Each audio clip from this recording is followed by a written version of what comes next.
Good day, panelists. We are the group Z3150 and we're here to present to you our research entitled Battling Up Expression Gender Stereotype as a Predictor on Men's Emotional Regulation in the University of Mindanao TAGUM College Criminology students. And we are the researchers Kirsten Kate Adtoon, Anna Rose Plaza, and Jennyfel Ramos. I will begin this presentation with a quote, "We have set an unfair and unachievable standard, and in trying to live up to it, many men are slowly killing themselves. We have to move far beyond our outdated ideas of masculinity and get past our very ideas about what being a man is. We have to start seeing men as innately so, with no need to prove who they are to themselves or anyone else." By Callie Holloway. So according to this quote, written by Callie Holloway, toxic masculinity is killing men, and it is the root of male trauma. Holloway's quote serves as a wake-up call to today's culture, stating that we, as parents, siblings, teachers, and everyone else who comes into contact with young and impressionable youngsters must raise boys and girls equally in order to prevent and eradicate gender roles and stereotypes. We, the researchers, we women already have knowledge about women's struggles and experiences. With our interest about men's emotional facet, we came up to conduct this study because of the problem that we have noticed presently with men experiencing toxic masculinity. So moving on with our rationale, this study examined the relationship between gender stereotype and emotional regulation among criminology students of University of Mindanao, TAGUM College. According to Australian Bureau of Statistics 2018, adolescent boys and young men are more at risk on some mental health indicators such as suicide. Emotional regulation is a type of emotional intelligence. Emotion regulation skills can be practiced by people of all ages to help them overcome emotional dysregulation concerns. Mighty Year 2020.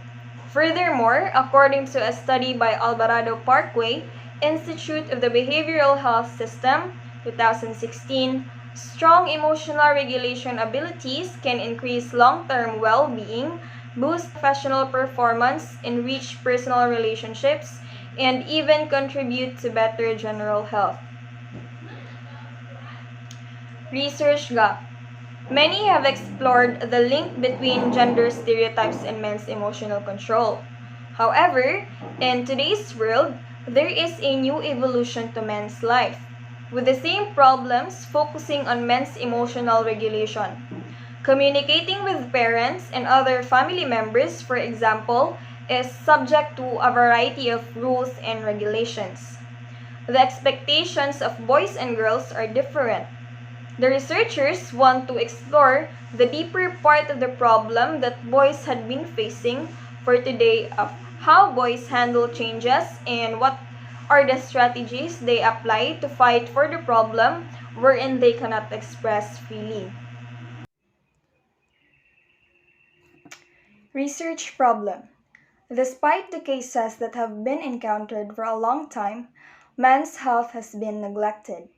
They hide and suffer in silence for fear of being judged by others, such as friends, acquaintances, and even close family members.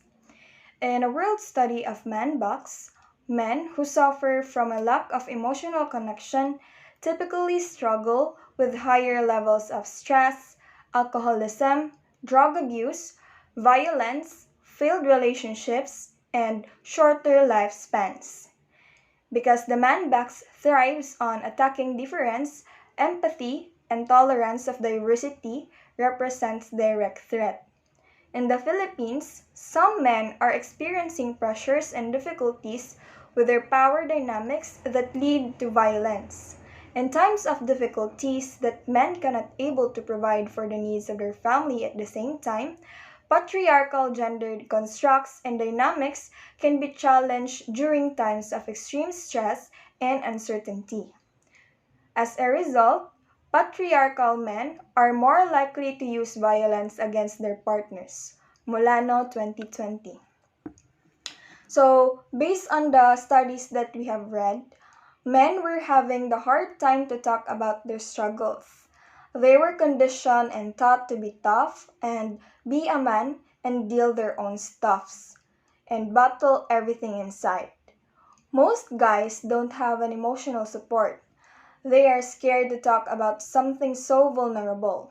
Unlike us girls, who openly talk about their problems and their struggles every single day. Significance of the study. The student researchers believes that this study would be beneficial to future research here in the institution in TAGUM City. This research also could be a mental health campaign to bring awareness to men's mental health since this topic address men's emotional regulation, specifically men's in the University of Mindanao TAGUM College.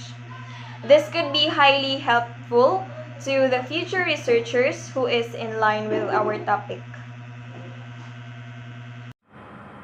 So for research objective, this study aims to determine the significant relationship between the gender stereotype to men's emotional regulation.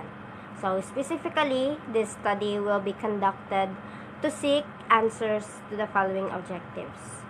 So the first is to determine the level of gender stereotypes among criminology men students UMTC in terms of winning, emotional control, pursuit of status, playboy, power over women, risk-taking, heterosexual self-presentation, violence, and self-reliance. So we have in research objectives, we have number 2, to determine the emotional regulation among criminology men students in UMTC in terms of cognitive reappraisal and expressive suppression. So for number 3, to determine if there is any significant relationship between gender stereotypes and the emotional control of criminology men in UMTC. So the last is to determine which domain of gender stereotypes significantly influences criminology men's emotional control in UMTC. So for the theoretical lens, so this study is anchored by gender schema theory proposed by Sandra Byrne in 1981, that she believed that children learn from the society they live in regarding male and female roles. So the hypothesis is that children change their actions from the earliest stage of social development to conform with the gender norms of society. So Bem also indicated that the cognitive growth of a child combined with social factors primarily affect the thinking patterns or the schema, so that determine male and female characteristics. So in relation to that, the social learning theory proposed by Albert Bandura in 1986 emphasizes the importance of observing, modeling, and imitating behaviors, attitudes, and emotional reactions. So for Bandura also, that suggested that if individuals do not know what they are experiencing or should experience emotional goal, the sense of control over this unknown thing may be diminished. So he also posited that previous failure experiences in dealing with negative emotions in this case might influence people's beliefs.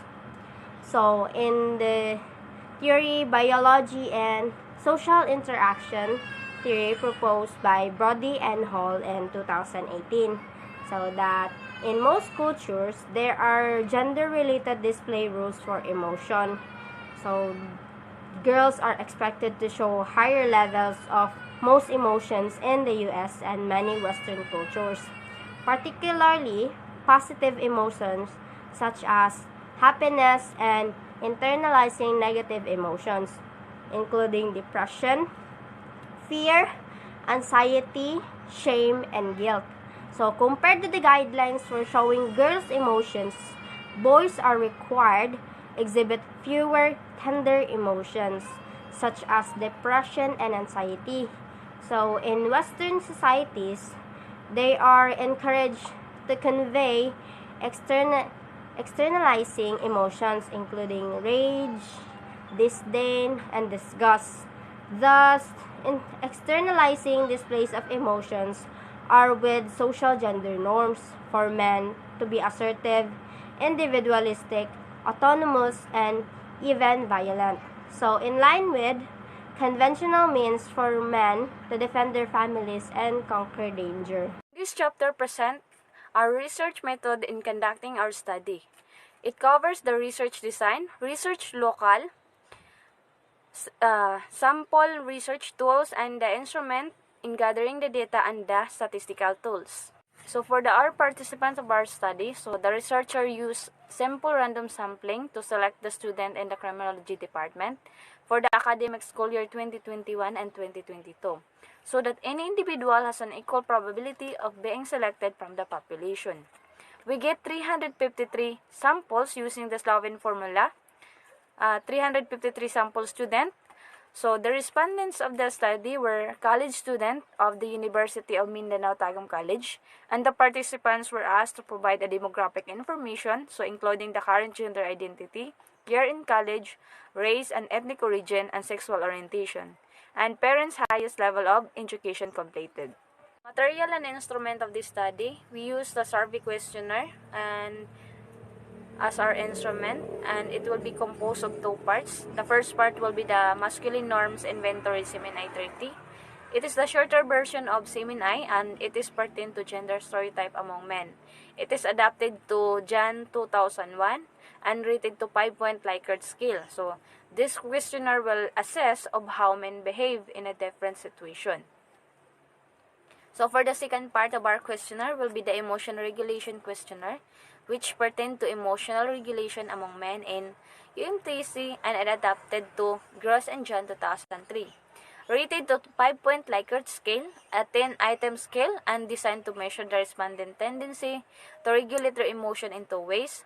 First is the cognitive reappraisal, and the second is the expressive suppression. For the design of this study, it is a quantitative non-experimental research design, so specifically a correlational design. So this study will adapt a quantitative research approach in which the researcher will use a measurement and observation to test the hypothesis in gathering the data through survey and analyzing it using a statistical process. So furthermore, a correlational approach will be employed to characterize, examine, and explain the degree of severity association between gender stereotype and the emotional regulation among male criminology students at the UMTC. So for our procedure, the researcher will ask permission of the respondent before the proper administration of the research instrument. So after acquiring the consent from the respondent of the researcher will inform the respondent about the research tool and its purpose before administering the instrument. So the researcher will administer the tools not personally because of our current situation now. So we use two set of questionnaire and will be distributed using a Google form, and it will be regulated by utilizing a different online platform such as Google Mails and Messengers. And afterward, the survey questionnaire result will be from Excel form, and the researcher will repossess and grabs it through the respondent's email address. Moreover, the researcher will tally and organize the data that will be themed for a statistical analysis. So finally, the result of this statistical analysis will be analyzed and interpreted with the data gathered. So the conclusion will be created and the recommendation will be devised and be grounded of the study's finding. So for the statistical tools, it will be used as our interpretation of the data, and these are the following: the mean, which is the statistical tools that will be used to determine the level of gender stereotype and men's emotional regulation of criminology student in the UMTC. The second one is the person R. This statistical tool will be used to determine the significant relationship between gender stereotype to emotional regulation among men and criminology student and UMTC. The third one will be the linear regression. This statistical tool will be utilized to estimate the relationship between gender stereotype to the emotional regulation among men's and criminology students at the UMTC. So I think that's all.